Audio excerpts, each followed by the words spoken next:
It is just a huge honor and a privilege for me to interview my buddy for years and years, Dr. Michael Yar Zuk. He's a general dentist in Red Deer, Alberta, Canada, who hit the global headlines when he purchased John Lennon's rotten molar for a Guinness Record. What most people didn't know was he had published a tell-all book titled Confessions of a Former Cosmetic Dentist to assert his position against the overtreatment that had become rampant in the profession. Within weeks of striking marketing gold of a lifetime, the local dental authority crushed his book with a publication ban. His professional journal started with buying an embezzled mole practice, moved through the cosmetic rage, time as an elected board member, and is ending with a brutal war against the province's dental authority. Could you be the next victim of abuse of power? His book is on Amazon. It's called Confessions of a Former Cosmetic Dentist by Michael Zuk. Don't even think about an extreme smile makeover until you've read this book. This book is designed as a cure for any dentist with venereal disease, a play on veneers. If you are a newly graduate dentist or have an interest in being a cosmetic dentist, you will benefit from the hard-hitting humor in this critical review. The weakness of being too focused on the guest for the perfect smile are exposed, and the author questions many of the philosophies of care that can lead to overtreatment of dental patients. The book discusses alternative practice styles that may add to your practice success and expose the Achilles heel of your competitors that can be exploited. If you have a dentist colleague that needs an extreme makeover, exorcism, or a patient who has smilorexia, this can make the perfect gift. Warning, this book is too graphic for the general public, and it should not be read by laypersons unless prescribed by their dentist. Due to concerns from the Dental Association, the book should only be purchased and dispensed by licensed dental professionals. Thanks so much for coming on the show today, buddy. How are you doing? Well, I'm surviving. How about you? You're an amazing man. I remember when you bought John Lennon's tooth. I mean, my gosh, that was on every single newspaper, magazine. I mean, what year was that? It was 2011. How November. Big? That has to be the biggest dental story of all time, wouldn't it have to be? I mean, I'm serious. By metrics, was that not the biggest dental story of all time? Yeah, unless a dentist has killed somebody, like a president or something, and then I guess this is probably going to be it, right? Well, what? I mean, the only other story that came close to it was when a dentist shot a lion, Cecil the lion. Oh, that's right. Yeah. And exactly. I still think yours was bigger than that story. Which story do you think was bigger, Cecil the lion or John Lennon's tooth? I think it's, I'm hoping that mine was a little bit better. I've kind of melted a little bit more with different stories off of the stupid tooth, but it's just, yeah. And every time I think of creating, I've almost created the biggest dental story of all time just to beat my buddy, but I just don't know if I should go to the zoo and shoot a penguin or a giraffe. I don't know what to shoot. Can you help me pick the animal that would get the most outrage? I think you'll beat me someday. But I give you fortitude. It's common that every tribe looks the other way. I mean, they do it in all their scandals, whether it be, you know of all the scandals from, take sex scandals. I don't care if it's at church or at Penn State or Hollywood, or people just look the other way. And you're in a big dental profession, 2 million dentists. It's 5% of the healthcare budget, and you didn't look the other way. You did not like what you were seeing in cosmetic dentistry and extreme smile makeovers, and you went public with it. How was that decision? Did it make your life more comfortable or more stressful? Well, it made it more exciting, I guess. It's probably easier just to stay quiet and just, talk with your colleagues and maybe, badmouth somebody who you think is butchering somebody else, and maybe snicker in the back of a seminar and say, this wouldn't fly, if the dental board heard about this. But personally, I would, rather be the one that speaks out and writes about it and takes the heat for being the guy that squeals.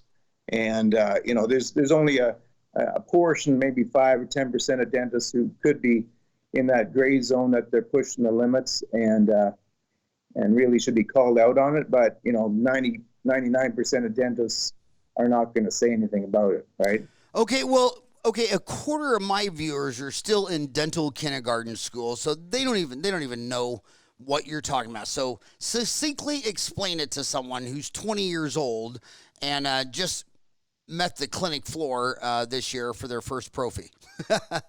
Well, even it's starting to happen in dental school too. But I'll just refer. I mean, you remember the I have had enough article by Dr. Gordon Christensen, and you republished it in Dental Town, and this was in 2003, where he was talking out about concerns with overtreatment of cosmetic patients, and this butchering of healthy teeth to make them look perfect in the eyes of at least the profession, when they're looking in magazines that people's teeth are super white and perfect. The underlying problem is you're harming the teeth by cutting them down, and if you're right in dental school right now, you're probably not going to be being taught these kind of things just yet. Although some dental schools might have certain mentors that are really big into cosmetic dentistry, and it might actually be starting to be pushed with dental students that have quotas to meet to graduate. Maybe you have to produce $50,000 in dental work, and you might be being told to do a person's full mouth when really they don't need it. And Gordon, you're right. We published that in Dental Town. I just looked it up. That was September 2003. Is the problem getting better? Is it getting worse? Where is the problem now? And what kind of impact has your book had on it? Well, my book, I came out with my book in 2010. So I was kind of, saying, well, my dental authority itself had republished Gordon Christensen's article, and they probably published it in 2003 or 4. And it likely, spread across the profession as a bit of a warning shot to say, hey, we've got a problem here.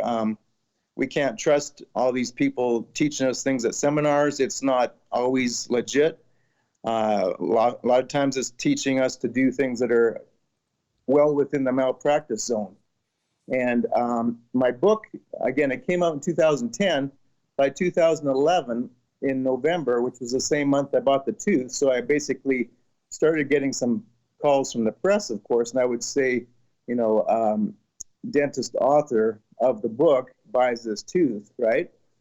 And so the book was getting a lot of attention on Amazon, but then the authority contacts me and says, you got to pull this book. Who tells you got to pull the book? The Alberta Dental Authority. The complaints director said basically it harms the integrity of the profession by, calling out these dentists, and I use the term veneer Nazis. So they didn't like the term Nazi, which again is, at the time, you recall the soup Nazi was big, and I was kind of just, doing the play on words. And I wanted to use a term that would instantly, signify that this is not nice stuff that they're doing. And but let's be frank. You're the same guy who bought John Lennon's tooth. You have always had a genius flair for marketing. So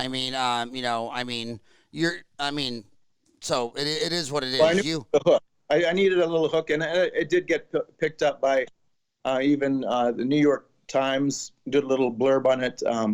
It had the potential to go big, but I said, listen, I'm going to pull the book. That's fine. I spent a lot of time and money getting it all set up. I went on some tours to learn how to push the book, but I said, okay, fine, I'll pull the book.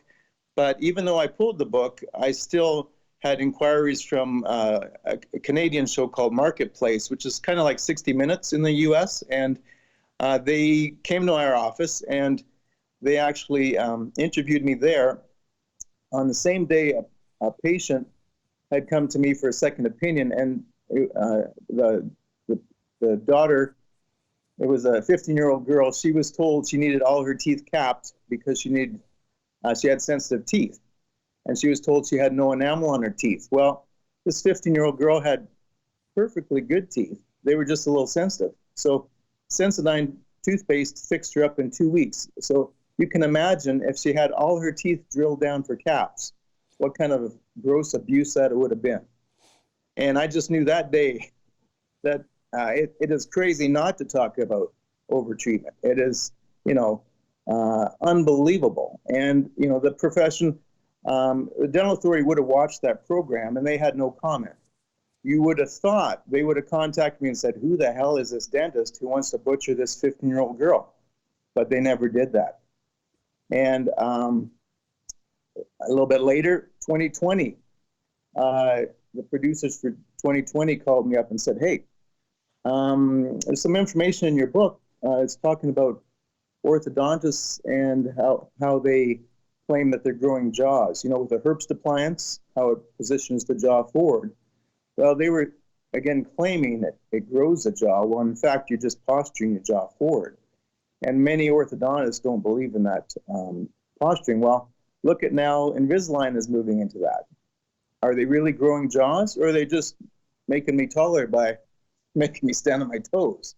It's a lot of this stuff is a lot of hype, and patients are paying for this, and they might think that they're saving their kid from jaw surgery, but maybe they're just getting charged an extra couple $1,000s and spending time in an appliance that is causing more nuisance than it's worth. Well, it's kind of funny because when you and I, we both graduated from dental school in 87, or were you 86? I was 86, yeah. You were 86, and I was 87. You were from University of Alberta? Right. And I was University of Missouri, and you would go to these cosmetic courses, and the first thing I noticed is that if your only tool is a hammer, everything looks like a nail. So someone would come in with all these crowded teeth, and they would file them all down for a crown. And you're like, But you would notice that that's not what they would do if their daughter had the same problem. If their daughter had the problem, they sent them to the orthodontist and had braces. And then they were showing you how to do intentional root canals because there's so much crowding. I'm like, whoa. You don't do this for anyone in your family. And we just cringe. But then over the years, you start seeing the cosmetic dentist started adding orthodontics and Invisalign and unrolling the teeth. And it just seems like the best, most conservative is to straighten the teeth with orthodontics, aligners, and then bleaching. And for a while there was this mad rush to just file everything down and put these veneers on, which you call venereal disease, another great marketing genius that I would have never thought of in a million years. But these young kids in dental, when you would say to these guys, hey, that's not going to look good in 10 years, they would stand there at the deal and try to blame it on you. Oh, well, you didn't bond it right, or you didn't have a rubber dam, or you didn't use it the way I did it. And every time you said there was a problem, there was like, no, you have a problem. In my hands, this is beautiful work. So without naming names of who these false gods who claim they walk on water, what did these cases look like 10 years later? To the young kid that's in dental kindergarten school that hasn't seen this. We've seen it for 3 decades. Right. As you know, and to back up the venereal disease thing, I guess there's a UK dentist who speaks out very vocally, and I believe you might have profiled something about him, Dr. Martin Kelleher in the UK, and he doesn't mince words. He talks very openly to the profession that this butchery of patients under the cosmetic umbrella just was unacceptable. So I won't claim that I've come up with all these cool weird words, but the point was, teeth, whenever they're chopped up, they get weaker, they break off, they snap off, they need to be pulled. There's implants. I mean, these patients, I just saw a patient who's 90 years old. She had about 10% wear on her lower incisors. I posted it on one of my Facebook pages, like maybe Confessions of a Former Cosmetic Dentist, for example. Just a little bit of wear. She's 90 years old. But if a cosmetic dentist had seen her in the 90s and veneered the teeth, probably half of them would be dead or they'd be snapped off. So, we got to think, you can imagine a 15-year-old girl getting her teeth capped when they didn't need them or veneered. It just starts a process where, every 10, 15, 20 years, they're being cut off perhaps by a different dentist. Maybe the first one's conservative, but the worst, whoever the worst dentist is in the patient's history is going to be the one that perhaps set them over the edge. And it could be the first dentist they see that overcuts the teeth. I try to do as little drilling as I can, and combining whitening, composite bonding, and orthodontics to me is like the most conservative way to do dentistry. And Dr. Tiff in the UK, Tiff Karani, he does the same kind of thing that I do here in Alberta. And it's just, it's a different way of doing dentistry. And it, to me, if a new dentist doesn't learn this, they're crazy. You should be treating wear very conservatively. When I went to these rehab courses, the full mouth reconstruction, you justify doing a full crown when a patient has lost 20% of their enamel from tooth grinding, but then you end up grinding away all the enamel. So, how is that conservative? I would argue that that's insane. But it's funny. We think so much alike. You mentioned Tiff Kurshi, BDS out of he was podcast number 100, The Future of Aesthetic Orthodontics with Tiff. Just an amazing man. So basically, when I got out of school, I would the first 90-year-old dentist I ever met, I'll never forget his name. It was George Rui in St. Joe, Missouri, and his son George Rui Jr. was a dentist. His son George Rui III was my roommate in dental school. And I said to him, just innocently curious, which tooth lasts the longest, do you think? A young mind. And he looked over at me and he goes, the one the dentist never touched. First you do a filling. Then 10 years later, that needs a crown. 10 years later, that needs a root canal. 10 years later, that needs extracted. Then you're going to do a bridge. Then 10 years later, each end of those bridges. It's just don't touch the tooth. Do anything you can not to touch the tooth and get the patient to change their behavior so that their tooth doesn't need touched. So when you just intentionally design a procedure that just takes a bunch of healthy tooth structure and sticks it in a pencil sharpener and files it all down, you're just like, where the hell did this come from? Right. Well, if you go to, okay, who's paying for this seminar? Who's promoting it? And if you draw a few short lines and you find that the dental lab is making all these crowns and veneers that you're told you need to do, and suddenly, rather than the patient not needing any crowns or veneers, they need all their teeth veneered. To me, it's a conflict of interest that a dental lab would be sponsoring these courses.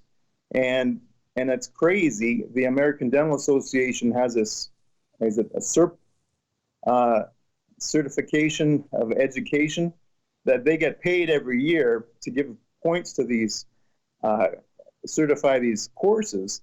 And then all the state and provincial dental boards will use that as, okay, it's under the ADA CERP program, so that means it's okay. Well, they don't actually look whether it's okay or not. They just basically rubber stamp it and collect the money. And these dentists going to the courses, the more they go to some of these courses, the more dangerous they get. And so patients might think, wow, this dentist has gone to this institute. They've got all these different levels. They actually, maybe teach it at the institute. It might mean that they're the worst dentist you could possibly see. What if they were taught a program like I can cite neuromuscular dentistry has actually been banned as an approach in Manitoba and Ontario, Canada. So that tells you something, that neuromuscular dentistry is just kind of an approach where they, pulse the jaw with these electrodes. And it's been going on since the 60s, but it was a fringe approach. But it also has been used as a justification to do a full mouth of crowns, because you couldn't have that bite naturally without building up all the teeth. And so you have a dental lab promoting a seminar that teaches dentists to use a funny bite that they can only get if they do a full mouth of crowns that pays the lab. And this has gone on for many years. In fact, in dental school, I had one of the gurus in our University of Alberta. He actually hooked up with the program in Las Vegas that, he helped promote this program. And it's kind of scary that I knew him, before I was a dentist. And in his use of the approach, he would use a splint, and then he would erupt the teeth into that different bite instead of capping the teeth.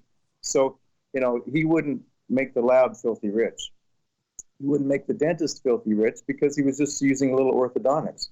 But it's been twisted to now that the patient starts with an orthotic, and say in 3 months, they're, maybe they would have gotten better by themselves, whether they're treating a headache or something. And suddenly it's the patient is sold up to a mouthful of crowns. So it goes from maybe $4,000 to $60,000. And it's, a slippery slope. Once you've got all your teeth capped, you get that cycle of root canals, complications, teeth breaking off, porcelain chipping, and there's been a lot of lawsuits now. So there are malpractice lawyers, and I recall your interview. I think it was the 6 specialists, right? And one of the prosthodontists in the discussion openly talked about that, and I recorded that because I thought this is gold. Whatever she was saying is exactly what listeners need to know about, whether they're the public or new dentists, or even old dentists who are maybe caught in a rut, and they think, well, they're wondering, maybe they're not doing the right thing. And some of these dentists are at the point where they want to sell their practice. As you know, corporate dentistry is coming in, and they're buying up the most profitable dental offices. So the big corporations don't really care whether the dentist is crowning every tooth in a person's mouth. All they want to know is this practice making money. And they might not know that this practice is being set up for a massive malpractice lawsuit. So what is the website that they should be going to? I mean, you have a website, Confessions of a Former Cosmetic Dentist. You have, my gosh, you have Killer Toothache. You have privatedental.org. You have your own dental office, Bauer Dental. What my homies, what website should they be going to get more of this information? Well, if they're interested, in the things that would be scary to the public, the Confessions of a Former Cosmetic Dentist, I try to show patients that have been victims of this type of treatment. In Alberta, Canada, I have a albertadentistLobby.com for, I'm lobbying the Dental Association to change. It has not taken a stance. So that website's, what's that one? www.albertadentistLobby.com. How many websites do you have? Oh, I have quite a few. I get a little bit into them. It's a good place to put information. Okay, well, first I'm going to stop right here because humans are social animals. I mean, we just went through the holidays. A lot of us bit our tongue when you're at the dinner table and your crazy uncle or aunt or whatever saying something, and probably a lot of them are thinking, okay, I'm in a small town in Texas. There's only 20 dentists in my deal. What was the personal repercussions of your fishing, drinking, charcoaling buddies in your Red Deer, where you live? And then how did that spill over to the big city up the street? How did this affect you personally? You mean with writing a book or with fighting with the dental authority? Well, just making something where most tribes look the other way in Hollywood and Penn State and churches and religions, and you're in a small town. You're in Red Deer, Alberta, Canada, and you said you opened this up to the whole world, and I was wondering, and then down the street from you is Calgary. Well, actually, you're in between Calgary and Edmonton. What did the local dental society thinking of one of their boys going international with this story? Well, I think not too many were that thrilled. I mean, Alberta is a hot spot. The biggest lab in Canada is actually the promoter of neuromuscular dentistry, and it's just 100 miles south of me. So in Calgary? Yeah, they tried to get me into this years ago, and I just knew it wasn't the right thing to do. And a lot of dentists are still using that approach. And, they obviously don't think that it's wise for me to be saying that some provinces have banned this approach. And the dental authority doesn't think it's smart that I say that the dental authority isn't protecting the public. Well, the authority waits for a patient to be butchered before they step in. So how is that protecting the public? The authority, what they did to protect the public was they banned the term cosmetic dentist. They banned before and after pictures for a while. So they didn't want people to see, you could have ugly teeth and then you could have very attractive teeth. To me, that was insane. That wasn't protecting the public. That was just limiting information. And so I have, a major fight with the authority itself, just saying, hey, you guys are approaching this completely incorrectly. You're not educating the public that this is a problem. And, they will pick a dentist and then internally make them, pay dearly for the process of being an example of someone who did, for example, veneers instead of straightening the teeth. And, you get a few endodontic complications. But in one case in Edmonton, apparently a lady dentist, she supposedly spent her whole life savings and about $1 million fighting to keep her license because she did 6 veneers because the patient wanted it. He was told he should get braces, but he still insisted she do the veneers, and she did them, and then they went after her. So, it's just, to me, who was that? It's just a dentist up in Edmonton. Yeah. To me, it was a crime against the profession, against the patient. Got $11,000, and the lawyers, they obviously made over $1 million in fees. You get lawyers involved, and they can't figure things out very quickly, and it is very scary how little things like a book. They were trying to suspend me for 5 years for writing this book. And no patient complained, but I got in this turf war with a local orthodontist or two, and they didn't like that, hey, I was offering, quicker orthodontic treatment. And that was my answer to, instead of doing instant ortho with veneers, I thought shorter term and braces would be more attractive to patients, and they were loving it. But and even though it's popular across the world now, quicker ortho treatment in Alberta, Canada, it's a crime, and you can't advertise it. So, now I said, listen, if you're going to go after me for this, you have to go after the orthodontists too that are advertising it. And the same ones that were complaining about me, actually, a few years later, they started advertising quicker ortho too. And now this brings up the topic of orthodontic manufacturers. So how many times have you heard, a certain bracket will make your treatment faster? I mean, 30% faster, according to the companies who are making self-ligating brackets. So that is apparently exaggeration and may not even have an effect. So we were buying all these fancy brackets when perhaps they were not doing anything extra. And in the UK, as you may know, the dental authority actually went after the bracket company, Damon, and said, you can't make these advertising claims. But in Canada, Alberta, Canada, they go after the one little dentist who's a GP and says, you can't advertise quicker treatment. It's as simple as that. So, it's why not go for the head of the snake instead of the little peon who's at the bottom of the totem pole? This is the new year, and just August of 2019, there was a press, dentists continuing education linked to overtreatment of unsubscribing patients. PR news.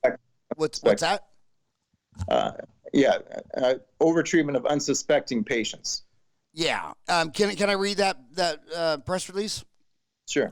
Dentist author of the banned book Confessions of a Former Cosmetic Dentist says dental patients often had whole mouths overdrilled by dentists taught neuromuscular dentistry at dental lab-sponsored continuing education programs. 2 Canadian provinces have now banned the neuromuscular technique for treatment of headaches and full mouth reconstruction, and more are expected to follow. Dr. Michael Zuk suggests all dental boards and colleges across North America should consider similar action to address the concerns of overtreatment by many experts in the field. The Alberta dentist has been fighting for change in the dental profession and applauds Ontario and Manitoba for finally making a stand. Zuk says the problem has persisted for over 2 decades because of a close relationship between a large Canadian dental lab, a dentist seminar series based in Las Vegas, and the dental board and college in Nevada and Alberta. He says the authority in Alberta tried to cool the program by policing advertising, but this failed to protect the patients and address the root cause. This is truly a story of cross-border abuse, with dentists from out of state being encouraged to fly their patients for drilling lessons in Las Vegas based on a neuromuscular philosophy that many say has been used as an excuse to do a lot of unnecessary dental treatment. He says malpractice coverage would usually not extend outside the dentist's home province or state, and both the dentist and the patients were likely unaware this technically put them at a greater risk. The whistleblower says his warning to the Alberta authority was ignored, and many continue to be harmed by unnecessary procedures to this day. One of dentistry's biggest advocates against neuromuscular dentistry, Dr. Pete Dawson, passed away in August, but not before he made many statements warning dentists not to use this technique based on the use of a TENS unit that presumably pulses muscles into the perfect bite. Dr. Edwin J. Zinman, a San Francisco dentist lawyer specializing in dental malpractice, refers to the seminar series on his website and told Zuk that he had handled a large number of these cases. The lawyer's website states, overtreatment with excess number of crowns is tempting for some since crowns are the big ticket in a dentist profit statement. Victims of overtreatment related to neuromuscular dentistry are comparing stories on Facebook support groups, including one named Tina's Bill Proposal, and are taking action, including recording confrontations with dental boards that seem to neglect their concerns and proposals to state regulators, including Governor Sisolak in Nevada, to force dental boards to address victims' concerns and expose dental conflicts of interest. Dental patients who feel they have been harmed by unnecessary procedures should consult with their local dental authority or a malpractice book. An ebook discussing dental overtreatment may be found at Confessions of a Former Cosmetic Dentist. So were you used to be a former cosmetic dentist? Yeah, I mean, that was an area that I had interest in, and I had taken the aesthetic continuum at UCLA, and I heard Dr. Frank Spear do one of the presentations, and his presentation really caught my eye, and I thought, this guy knows what he's talking about. So I became a follower of Frank Spear, did a lot of his courses, and I just combined what I learned from him with some orthodontics and kind of toned it down a little bit with using composite instead of crowns. And I just found something that works for me, and it just turns out it's a lot like Tiff's approach and in the UK, which I think is the way of the future. And it's hard to imagine anything more conservative than just doing a little whitening, bonding, and there's a little bit of space. Let's go back to the I'm trying to think where to even get into this, but let's start with the Nevada board, because you sent that out, and then a lot of actions, and I mean there's threads on Dental Town about this. So will you explain the Nevada board sacked? Well, my understanding is that the governor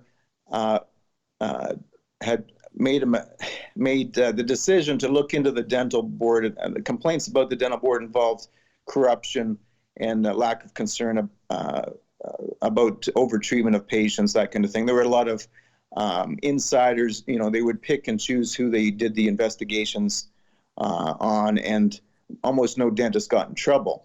And I think there was a lot of influence from one of the programs in Las Vegas, and one victim in particular, he decided, hey, I'm not going to take this bullshit anymore, and he went in there and he recorded, how they mistreated him, and they basically just shut him down. And he had been to something like 20 to 40 or 50 dentists in that area.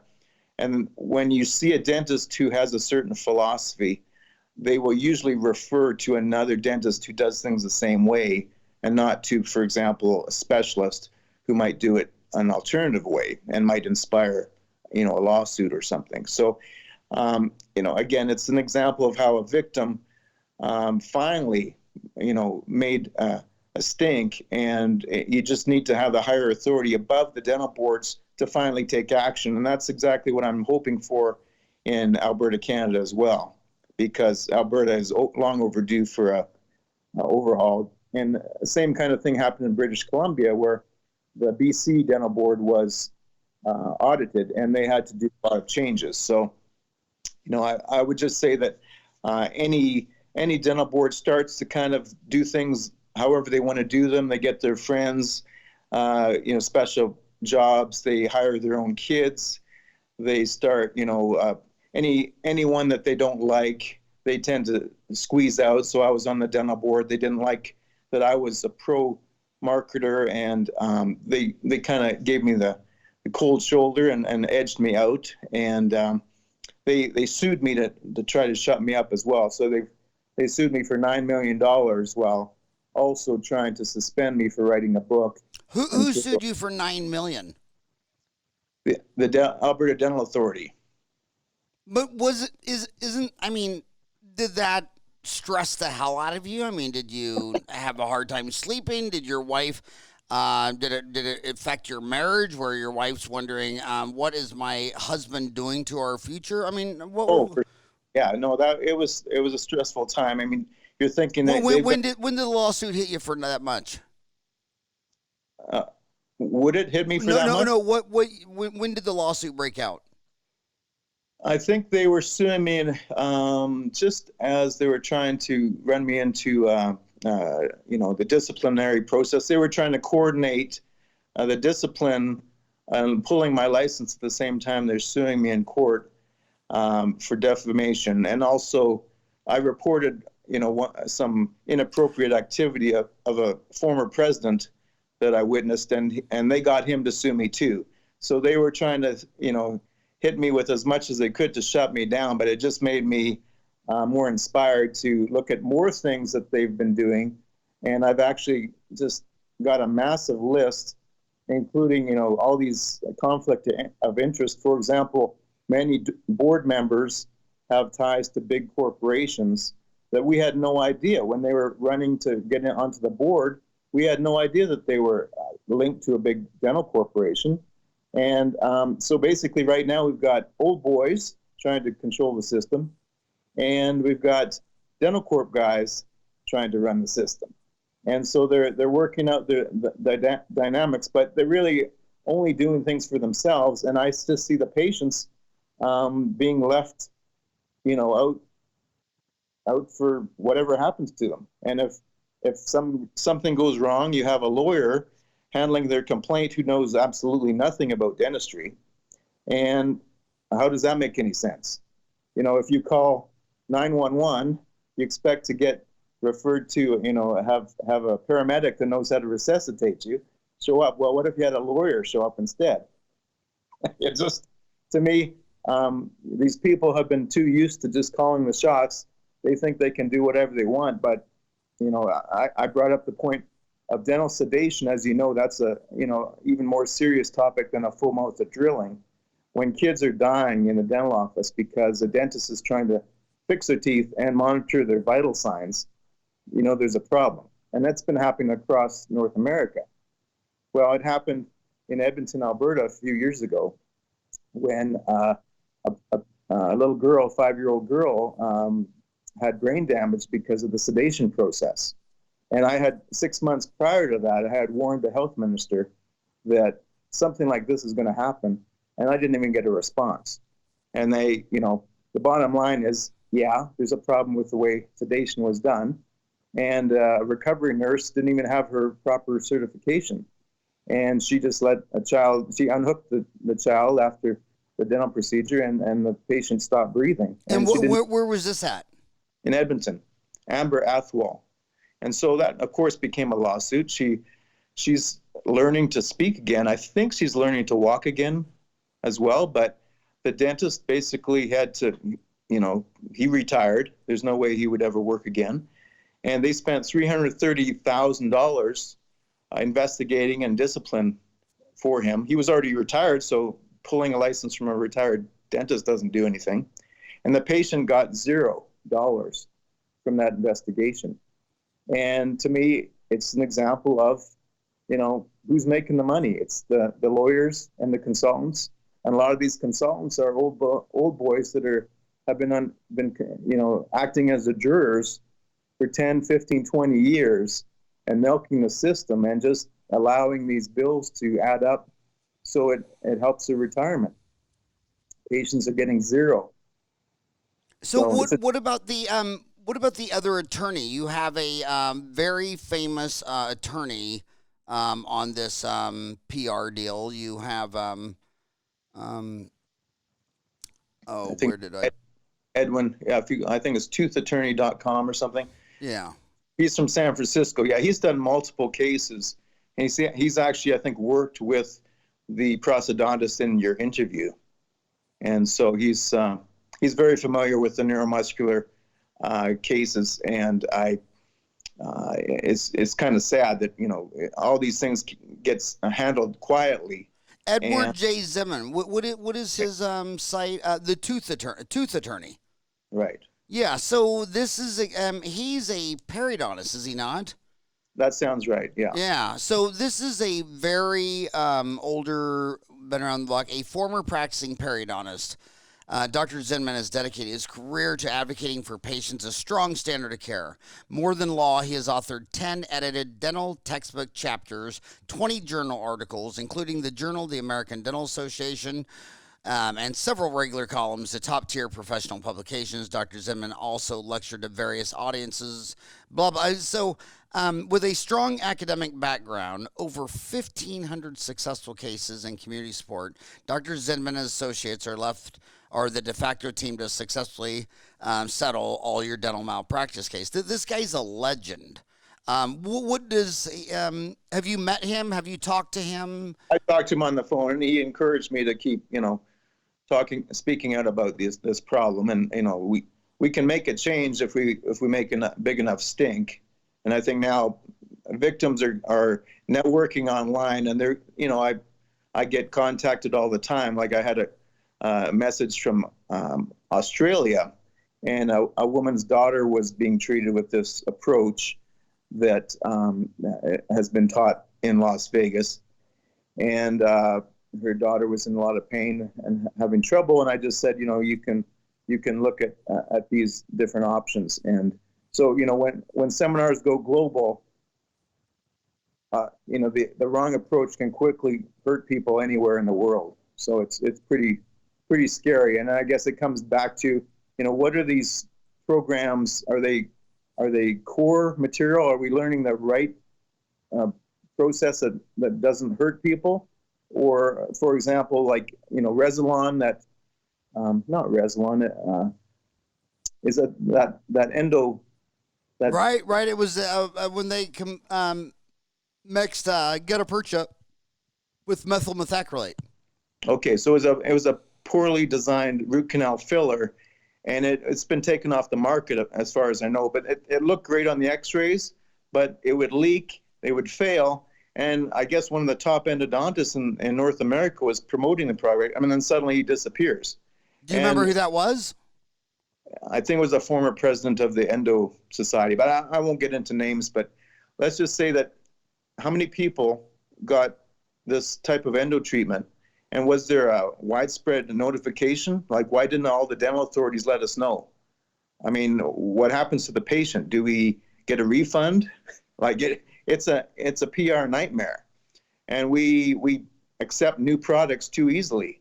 All these dental gimmicks that may or may not work. To me, a root canal filling better be pretty damn good. So before jumping on changing to a new product, and just because you hear about it on the seminar, I think a dentist really has to, bite their cheek, because a lot of these seminars really get you pumped up, and that's why they're being held, is to get you to buy the product that they're talking about. And it's you have to kind of back up a little bit and just say, well, maybe this isn't really legitimate material that we should be listening to 100%. So, again, my homies listen to you. Should they go to the website privatedental.org? Should they go to albertadentistLobby.com? Should they go, where should they go next? Well, if I'm on Dental Town, and I make comments there all the time. No, I love. Yeah, you're an amazing man. I mean, I don't really. go to Yar, but I get in trouble there all the time too. But Now, what do you mean when you say you get in trouble? How do you get in trouble? well, I might say things that upset people, or I post too many things sometimes. But it depends on a person's interest. I'm not really helping dentists with marketing that much anymore. I'm focusing, most of my activity right now is trying to, change how the dental profession is handling this problem of censorship. I can't even speak out about problems in the profession without getting sued, or you have a threat to my license. So I mean, this is, I'm looking at whistleblower protection. I'm trying to get the health minister to step in and crush the dental authority and divide it into association and the college, separate them.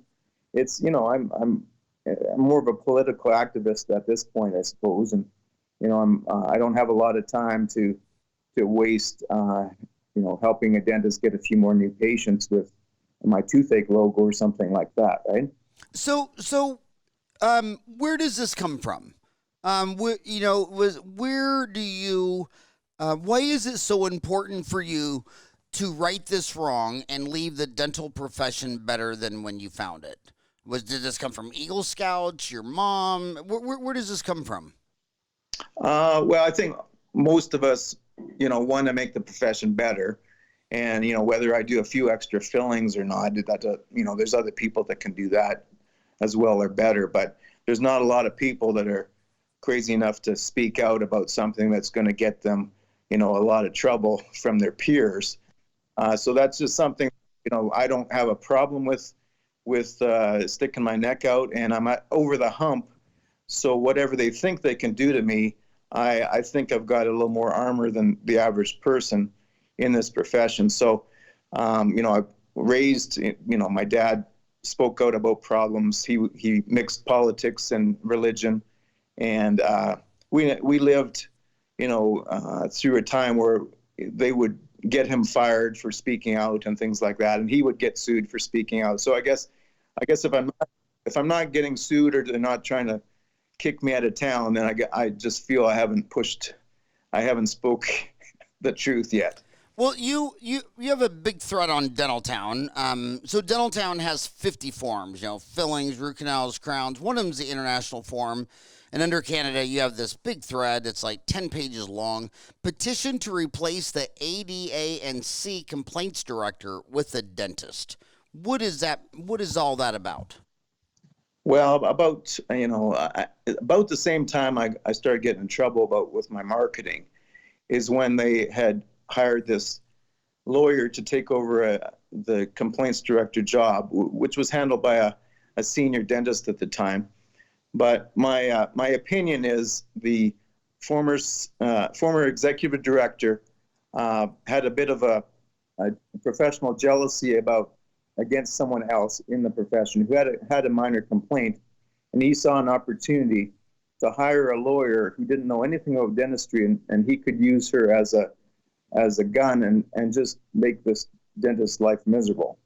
And it wasn't me, but basically once you hired that lawyer into the position of trying to be a dentist police dog, it just set up this cascade where little problems like a broken wooden wedge that happens to dentists all the time. A dentist was fighting for his license. If an implant fails, it can be professional misconduct. And as you know, implants fail all the time. And if your dental office personnel commit dental fraud and get some money behind your back, if they have, they're basically embezzling your practice, you can get in trouble and suspended for what your staff are doing, because you're supposed to know what they're doing, even though it's behind your back. So, the point was they put someone who's not qualified to be the complaints director, and I just thought, she's been in there 10 years and she's caused just terrible things to happen in our profession. We just don't know what we're doing. We're scared to speak out. She's basically almost bankrupting any dentist she looks into. There was a record case. I think they fined him for like $560,000 just recently. And again, there's another case of a sedation dentist, $330,000, and I think my case, she'd spent $270,000 going after me and my book and my advertising, and no patient victims. I mean, I'm talking, she wasted, probably 3 dentist lifetime dues chasing me for my stupid little book. And, what is wrong with this profession when, they're trying to, sue you and suspend you, and it's just insane. So I think she has to go. Simple as that.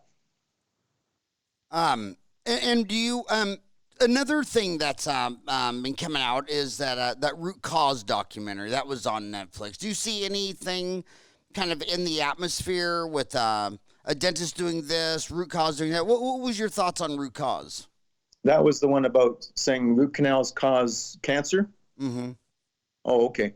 Yeah, there's still, again, there's a holistic group of dentists, again, kind of a fringe group that's supposed to be illegal. Like, you can't say you're a holistic dentist in Alberta, but if you Google, whatever, Red Deer or Edmonton or Calgary holistic dentist, you're going to get a whole list of them, and they're going to talk about their approach as being special. And of course, you're going to get those people that they get scared by watching those shows, and they're going to look for a holistic dentist, which again, they're pulling good teeth that, maybe the root canal isn't good and it could be retreated, but in general, they're going to pull a tooth that's still serviceable, and they're going to put in an implant. So, again, it's a bit of a wacky, approach that the dental profession is not addressing. We're just letting this happen, and more patients are getting their teeth pulled. I'm even more concerned about the rage that implants are so damn perfect, and people are getting all their teeth pulled and getting implants, thinking that they're going to last forever. Well, we all know implants don't last as well as teeth do. So we're going back to the 50s, where they used to pull teeth that were crooked and make dentures for people that still had good teeth. And we're going back to that. Now we're, getting implants and dentures and not giving teeth a chance. Yeah, the pendulum's really swinging. I remember when we got out 30 years ago, you and I did everything to save a tooth. 3-month scaling and percation and all these things. And then out of nowhere, people just started saying, forget all that. You know how you treat gum disease with sunshine and forceps and pull these things and put in these miracle implants. And they did that for a decade. And then they found out now they start seeing that pendulum swung way too far to the other side. But what I always watched was exactly what did the individual patient say to me and what did the individual dentist say to me versus what he did to his hygienist and wife and kids and children. And I've always found that the patient wants to save their body part. They're not pro amputation. And the periodontist would go to the greatest lengths to save his own teeth and his wife's teeth and his hygienist's teeth. But some of them, not many, but some were quick to just say, screw it. So when you see people treating other people differently than they treat themselves, that's the first red flag. Well, that would be a sign that, that you can't, they're being just, whatever you call it, they're not being truthful to the patient. But there's also the dentist that gets sucked in so bad that they'll do the worst thing to their own teeth, right? You have all those cosmetic dentists that didn't need veneers, but they're walking around with veneers because they got hooked in. And when I went to these courses, I started getting, self-conscious too. And I was thinking maybe it's time to veneer my teeth, but I'm just glad I didn't. So do you think when you and I came out of school, we were less incentivized to do this as opposed to children coming out of school today with 285, I mean, $250,000 in debt. Do you think they're going to be more economically incentivized to go do something that might not be that too aggressive? It's kind of like the military. I mean, the military, they always play off that these are patriots who volunteer. Really? I see a ton of advertising. I see military jet flyovers at all these sporting football events, and it'll be huge at the Super Bowl, and then going to the poorest of the kid and saying, would you like some money? Would you like to go to college? And follow me. And then the next thing you know, he's a killer. He's somewhere killing people. So do you think this, I don't think the military should be advertising during Super Bowl. When I go to a movie theater, how would you like it if we had to start with the flag, a military flyover, and the Pledge of Allegiance? I mean, that does not look like a healthy society. I think it should get completely out of sporting events. But do you think that academia, by taking their eye off cost and productivity and still taking 8 years to make someone a dentist and then kicking them out with $285,000 of student loans because they don't have one eye on the customer and one eye on cost, do you think that kid's going to be more incentivized to do more aggressive behavior? Yeah, of course. Yeah, I never really think about it, that part of it too much, but in general, yeah, if you owe $250,000, you're going to want to pay that off as quick as you can, because these people that go into dentistry, they usually want, a sports car, a nice house, the usual things, and they're going to be getting that, 10 years later than when we would, when we graduated, when we got out of school with a $30,000 debt, right? Mm-hmm. So dental's way too expensive. And that's a problem. Then that gets set up for working for a dental corporation who's going to just, perhaps offer to pay some of your student loan, and then you're going to be having to make them money too, right? So all these overlords and these issues will have an effect on treatment planning. I mean, we would hope that dentists have some ethics, but that's not something you necessarily can always be taught. If you take an ethics course, it doesn't make you ethical. Right. So what where are you at now? What's next for my buddy Zuk? Well, I guess I'm, currently appealing to Court of Appeals to try to get a new tribunal. I'm fighting for my license. And I'm they're trying to suspend me for advertising rules that they have since revised, and I just think it's insane to beat me for writing a book about a problem they know is a problem, and so I'm just trying to assert my right to free speech and stand up to bullies, and anyone who wants to argue if getting in a turf war is dangerous. I mean, the orthodontists that don't want GPs to do ortho, and then suddenly now there's companies doing ortho through the mail, and some of them are linked to orthodontists. It's just a big mess. Well, let's talk about that. The biggest case of 2019 had to be Smiles Direct Club. So you saw that from where you're sitting. What did you think of that? How did that respond? How did that sit with you? Well, to me, it's silly that a company can bypass the typical protocols that we're forced to. We take X-rays, we see the patient, make sure they're healthy, and suddenly the patient takes their own mold and bypasses all that. I just think the dental authority has not done enough to protect the public, and they should somehow try to block it. But it's kind of interesting because it almost sounds like healthcare is a sacred cow. I mean, in business, orthodontics is $6,500. And then here's a technology that said, you know what, let's get this down to $2,500. And to do this, we're going to have to change all these things. So they come out with something $2,500. So it's $4,000 cheaper. How do you form a moral compass to know if that's better or worse. I mean, they do it in cars. If I go to Target and buy a blender, they actually have 10 blenders at Target for $10, 20, 30, 40, 50, 60, 70, 80, 90, 100. So it's a perfect price elasticity where price has a very elastic effect on demand. Because me as the individual, when I go in there to buy a blender, they don't know how serious is Howie's blender going to be. Do you just want the lowest cost, the highest quality?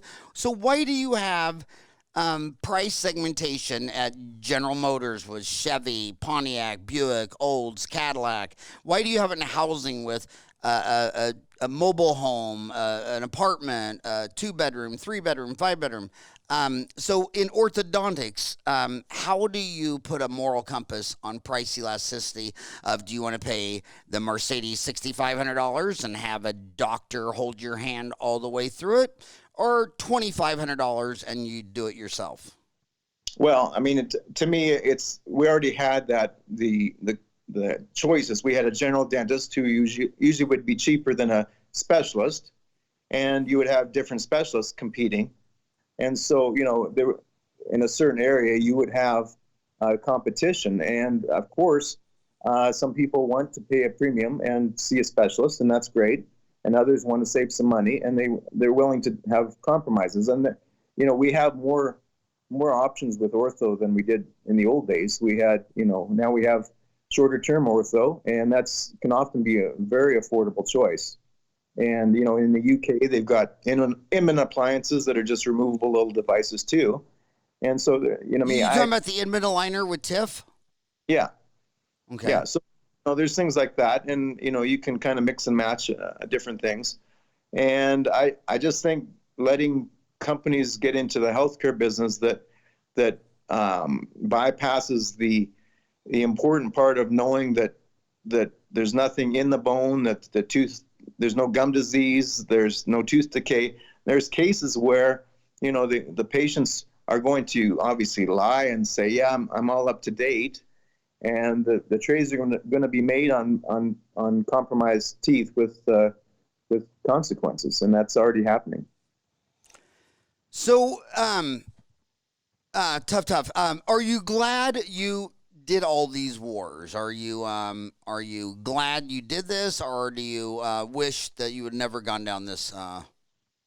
Well, I think people that just buckle over and just say, I wish I would have said something.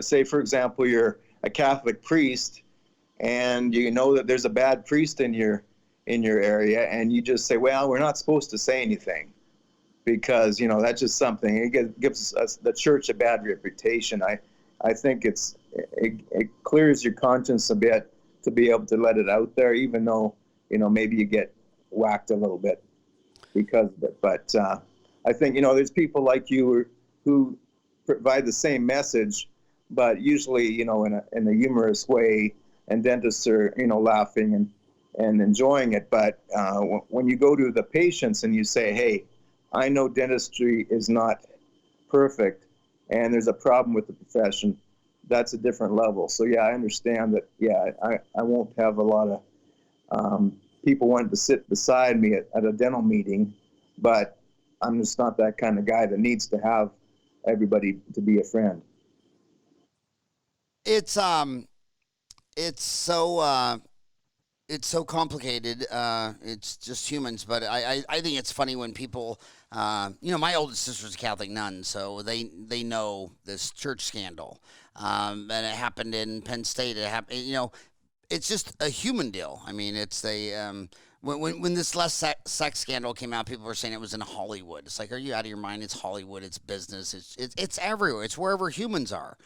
And at least one out of 100 humans is off the charts, too aggressive, something seriously wrong with at least 1 out of 100. I mean, I think the data shows that clearly. Hell, 1 out of 100 people kill someone.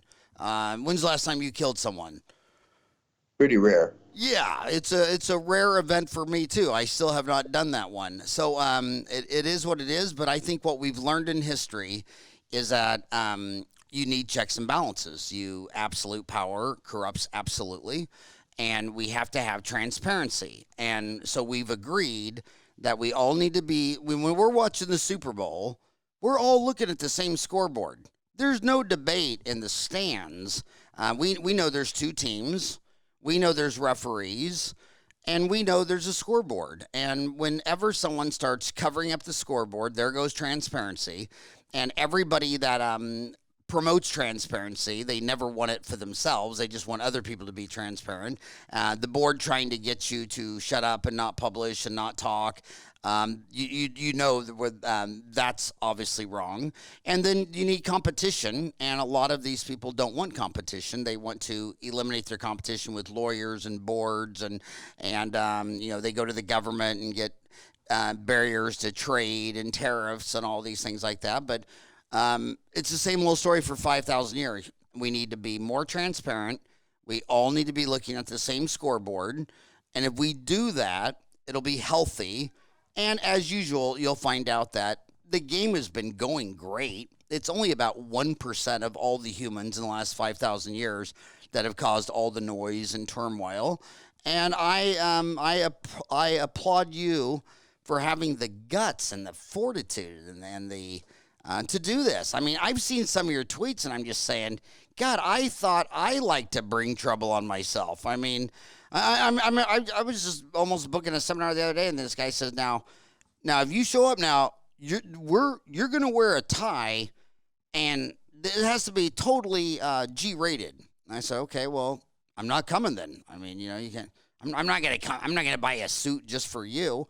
But I think that people listen to us because they might not agree with us. They might not like us. They might think we're annoying. But at least they know when Zuck and Howie are talking, we're telling you what we truly believe. We're not pulling any punches. This is Dentistry Uncensored.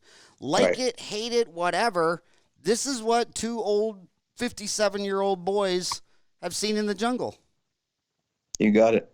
And it's an honor to be in the same dental jungle as you. It really is. Feelings mutual. All right, buddy. Have a great day, and I'll see you soon on the message boards. Thank you for your 5,000 posts on Dental Town. You really are a legend. Thank you very much. All right, have a great day.